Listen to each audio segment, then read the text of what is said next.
Hello বন্ধুরা, তো সবাই কেমন আছো? আশা করি সবাই ভালো আছো। তো এখানে দেখতেই পাচ্ছ, এটা মহাশিবরাত্রির আমি ভ্লগ শেয়ার করছি। তো প্রথমেই ফ্রিজ থেকে যা যা আমার লাগবে, ফল ফুল মিষ্টি যেগুলো আমি রেখেছিলাম সেগুলো আমি বের করে নিলাম। তারপরে এখানে আমি ফুলগুলোকে বের করে সুন্দরভাবে ঠাকুরকে মালাগুলোকে পরিয়ে দিচ্ছি, দেখতেই পাচ্ছ।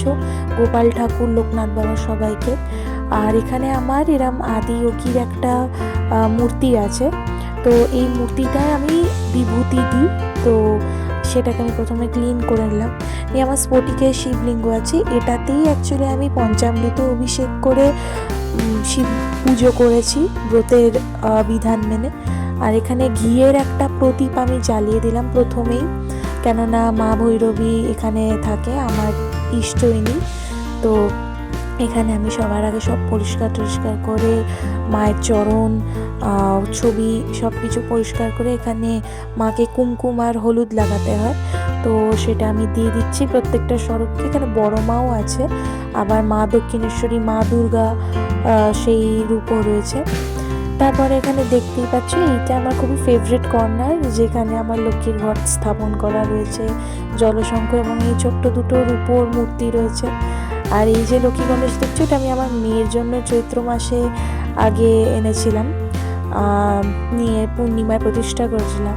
আর এখানে আমার ছোট্ট গোপাল সোনা, আমার নারায়ণ শিলা রয়েছে এবং জগন্নাথ দেবের ছোট্ট কটা বিগ্রহ রয়েছে।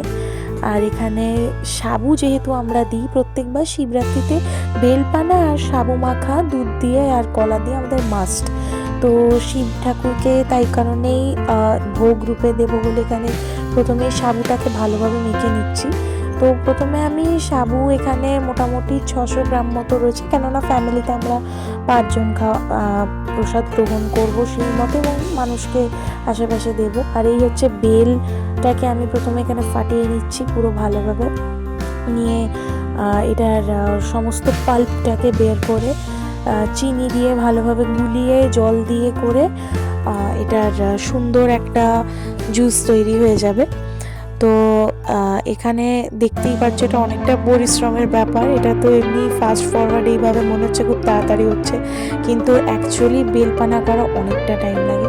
তো এখানে আমার বেলপানাটাও করা হয়ে গেছে। আর এই যে এই থালাটা দেখছো, এর মধ্যে আমি, যেহেতু আমার একটা মেয়ে আছে এবং আমার শাশুড়ি মা আর আমি পুজো মোটামুটি বাড়িতে করি, তো সেই কারণে আমার শাশুড়ি মার জন্য থালা এখানে একবার সাজিয়ে দিয়েছিলাম।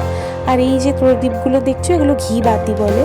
তো এখানে দেখছো এই যে 3খানা বেল রয়েছে, আমার সন্তানের জন্য একটা, আর আমার শাশুড়ি মা, যেহেতু আমার ভাসুর আর বর মিলে 2 ভাই, তো ওদের 2টো রয়েছে। আর এখানে কলাই ফল হিসেবে দিয়েছি, চন্দন, অগরু রয়েছে। তারপরে এই যে ছোট্ট বাটিটা দেখছো, এই ছোট্ট বাটিটার মধ্যে এই গুঁড়োটা হচ্ছে অষ্টগন্ধ, আর চন্দন রয়েছে, শ্বেত চন্দন। আর এই 3খানা প্রদীপ রয়েছে। হ্যাঁ, আমার শাশুড়ি মা আর আমি এই প্রদীপের মধ্যেই ঘি বাতিগুলো দিয়ে যে যার সন্তানের জন্য জ্বালাবো, ঠাকুরের কাছে তাদের মঙ্গল কামনা করব। তো সেই কারণে এখানে এই থালাটাকে এইভাবেই রেডি করছি। এটার থেকেই নিয়ে সবসময়, মানে যে কোনো থালা সাজিয়ে সবসময় যখন পুজো করা হয়, পুজো করাতে প্রচণ্ড পরিমাণে কনভিনিয়েন্স চলে আসে যদি একটা প্রথমেই থালাতে সব কিছু সুন্দর সাজিয়ে রেডি করা হয়। আর এই যে সাদা যে পাউডারটা দেখছো, এটা হচ্ছে বিভূতি, আর আমরা শিব ঠাকুরকে সবসময় বিভূতি দিই। তো তারপরে এখানে দেখলেই গঙ্গার জলটা আমি নিলাম, এই পাত্রে একটু চন্দন মাখানো রয়েছে। আর স্ফটিকের যে কোনো বিগ্রহ বা কোনো, যেরকম আমার শিবলিঙ্গ রয়েছে, কোনো জিনিস খুব জাগ্রত হয়। স্ফটিকে প্রাণ প্রতিষ্ঠা করার আগে থেকেই তার মধ্যে একটা প্রচণ্ড ঊর্জা শক্তি থাকে। তাই আমার কাছে শিবলিঙ্গ রয়েছে, মানে পঞ্চভূত হিসেবে প্রতিষ্ঠা করা। তো সেইগুলোতে এরমভাবে ঘি মধু দিয়ে করলে অনেকটাই পরিষ্কার করার সমস্যা আসে। তাই জন্য ছোট্ট এই বিগ্রহটাকে একটা তামার পাত্রে রেখে আমি বেলপাতা দিয়ে সুন্দরভাবে বাবাকে অভিষেক করছি পঞ্চামৃত দিয়ে। তো এখানে ঘিয়ের একটা প্রদীপ আমি দিয়ে দিয়েছি। শিব ঠাকুরের ঘিয়ের প্রদীপই সব থেকে বেশি পছন্দ। এখানে দেখতেই পাচ্ছ, এখানে 5টা শিবলিঙ্গ রয়েছে, তার মধ্যে নর্মদেশ্বর, রূপোর একটি শিবলিঙ্গ, একটি কোষ্ঠী পাথরের রয়েছে, একটা চন্দরেশ্বরের রয়েছে এবং একটি সিমেন্টেরও রয়েছে, যেটা আমরা ঘুরতে গিয়ে তমলুকে বর্গভীমা মন্দিরের কাছ থেকে নিয়েছিলাম। তো এখানে আমি আমার মেন যে শিব ঠাকুরের পুজো, সেটা আমি এখানে ফুল বেলপাতা দিয়ে গঙ্গার জল দিয়ে করছি, কেননা এইটা হচ্ছে গিয়ে আমাদের আসল শিবের স্থান। কিন্তু এই যে স্ফটিকের শিবলিঙ্গটা দেখলে, সেটা আমার মা ভৈরবীর পটেতেই থাকে। তো তাতেই যেহেতু ওটি ছোট এবং স্ফটিকের, তো স্ফটিকটা সব থেকে বেশি জাগ্রত থাকে এবং সেটা একটা ছোট জায়গায় আমার সুবিধা অনুসারেই আমি একবারে করেছি, কারণ ভগবান তো একটাই, তার কাছে যে মাধ্যমেই আমি করি আমার পুজোটা ঠিকই সে গ্রহণ করবে যদি আমি স্বচ্ছ মনে করি। তাই কারণে আমি এখানে সুন্দরভাবে আমার শিব পুজোটাকে সামান্য গঙ্গার জল, ফুল, বেলপাতা, আকন্দ ফুলের কিছু গাঁঠি দিয়ে করে নিয়েছি। বাবাকে চন্দন এবং অষ্টগন্ধ এখানে দেখতেই পাচ্ছেন আপনারা যে আমি অর্পণ করছি। তারপরে এখানে আমি আমার স্ফটিকের যে ঠাকুর রয়েছে তাকেও আমি একইভাবেই পুজো করেছি। তো কত সুন্দর লাগছে দেখুন এরমভাবে ফুল টুল দিয়ে পুজো করার পর।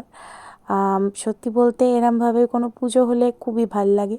আর এই হচ্ছে আমার রুদ্রাক্ষ। আর যেহেতু আমার পৈতে বাড়িতে উপস্থিত ছিল না এবং শেষ মুহূর্তে আমার মনেও ছিল না যে পৈতে দিতে হবে, তাই বস্ত্ররূপে এই সূত্রটাই আমি বাবাকে অর্পণ করলাম। ফুল বেলপাতা এখানে দিয়ে দিয়েছি। আর এই রুদ্রাক্ষতেই আমি জপ করি বাবার ওম জাপ আমি সবসময় করি। তো আমার কাছে ভালো সময় থাকলেই, অবসর আমি থাকলেই মালাতে অনেক সময় পুজোর সময় আমি জাপ করি এই মালাটাতেই। তো এখানে বাবাকে আমি পঞ্চামৃত দিয়ে মহামৃত্যুঞ্জয় মন্ত্র পাঠ করে অভিষেক করলাম এবং কলকি ও সিদ্ধি যেহেতু দিতে হয় একদমই, তো সেই কারণে এই ঠাকুরের বিগ্রহতেই আমি অর্পণ করলাম। আর এখানে আমি ঠাকুরকে কিছু যেই মন্ত্র থাকে বই দেখেই আমি বলি, তো সেটা দিয়ে দিলাম। আমার সন্তানের নামে এখানে বেল ও একটি কাঁঠালি কলাই আমি দিয়েছি ফলস্বরূপে। এখানে আমি ঠাকুরকে অর্পণ করে দিয়েছি। যেহেতু এখানে জায়গাটা কম রয়েছে, পরবর্তীকালে আমি আবার আমাদের যে শিবের আসল মেন যে পাঁচখানা শিবলিঙ্গের স্থানটা রয়েছে সেখানে আমি ট্রান্সফার করে দিয়েছিলাম। দেখতেই পাচ্ছ এখানে আমি সেটার ভিডিও করেছি। তো এখানে তারপর আমি আবার একটুখানি চন্দন অষ্টগন্ধ দিয়ে দিয়েছিলাম। আর এই ধূপটা আমি আমার মেয়ের নামে অর্পণ করলাম। এরপর আমি একটা প্রদীপও জ্বালাবো, কারণ ধূপ আর দীপ সবসময় দেখানো ঠাকুরের কাছে যত দেওয়া হয় ভালো, এতে প্রচণ্ড পরিমাণে পজিটিভিটি আসে। ধুনোর যে গন্ধটা থাকে সেটা আমাদের এনভায়রনমেন্টকে প্রচণ্ড পরিমাণে পিউরিফাই করে, সেই গন্ধটা পজিটিভ এনার্জি থাকে। আর এখানে এই প্রদীপটা দেখতেই পাচ্ছ ঘিয়ের প্রদীপ। বাবাকে অবশ্যই ঘিয়ের বা তিলের তেলের প্রদীপ যদি দেওয়া যায় সেটা খুবই উত্তম একটা বিষয়। সেই কারণে সবসময় শিব পুজো হলে বা শ্রাবণের সোমবার হলে আমরা করি, ঘিয়ের প্রদীপই জ্বালাই। আর এখানে আমার শাশুড়ি মা সমস্ত পুজোটা সেরে নিচ্ছে। আমি মাকে সব কিছু যেহেতু আগে থেকে রেডি করে রেখে দিয়েছি, তো মায়েরও পুজো করতে অনেকটাই সুবিধা হয়েছে। তো মা এখানে আমি অনেকটাই স্পিড বাড়িয়ে দিয়েছি ভিডিওর। তো এইটা করতে অনেকটাই সময় লেগেছে মায়ের, কারণ মায়েরও বয়স হয়েছে, মা অতটা পেরে ওঠে না, তো একটু টাইম তো লাগেই সব কিছু করতে। তারপর আমি সাজিয়েছি, মা তো সেই মুহূর্তে সেখানে ছিল না। আর এটা হচ্ছে গিয়ে মায়ের যখন পুজো হয়ে গেল তখন জায়গাটা একটুখানি আরও সেগ্রিগেট করার পরে লুকটা, ইতিমধ্যেই আমার পাঁচালি ও ব্রতকথা পড়ে আরতিও করা হয়ে গেছিলো, কিন্তু সেটা আমি রেকর্ড করতে পারিনি। তা এইভাবেই ভিডিওটা এখানেই এন্ড হচ্ছে। আশা করি তোমাদের ভালো লেগেছে। ভালো লেগে থাকলে অবশ্যই তোমরা লাইক, শেয়ার অ্যান্ড সাবস্ক্রাইব করো।